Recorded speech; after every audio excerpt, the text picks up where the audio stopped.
Chapter 9. The Tidekeeper's Tale. The Tidekeeper's cottage sat at the edge of the harbor, perched like an old seabird watching the tides roll in. Lantern light flickered through the windows, casting golden ripples across the water. The scent of brine and driftwood hung in the air, mingling with the faint aroma of herbs drying on the porch. Clara hesitated at the door, her hand hovering just above the weathered wood. Something about this place felt sacred, as though it held stories the sea had entrusted to it. She knocked gently. The door opened to reveal Mr. Alden, white beard, sea-weathered skin, and eyes that held the weight of 1,000 storms. He studied her for a moment, his gaze sharp yet kind. "You've come about the sailor," he said before she could speak. Clara blinked. "You know."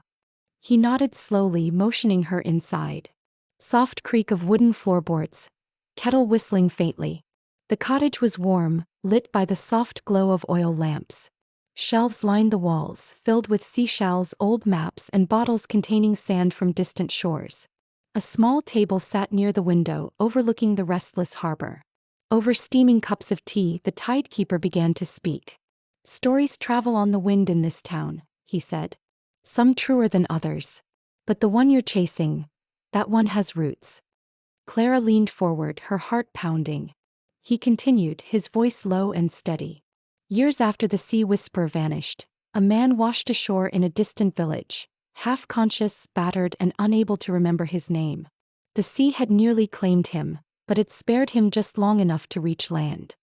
Clara's breath caught.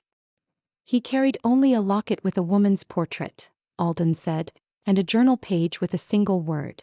He paused, letting the moment settle. "Lila." Clara felt her chest tighten.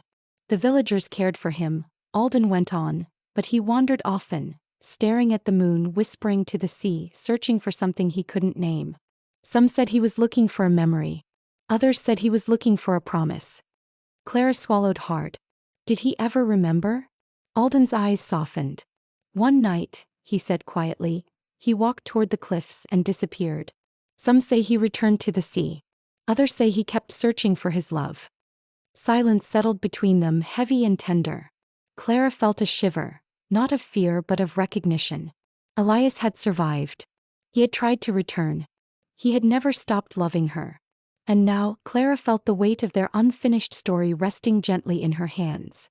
She looked down at her tea, watching the steam curl upward like a ghost of the past.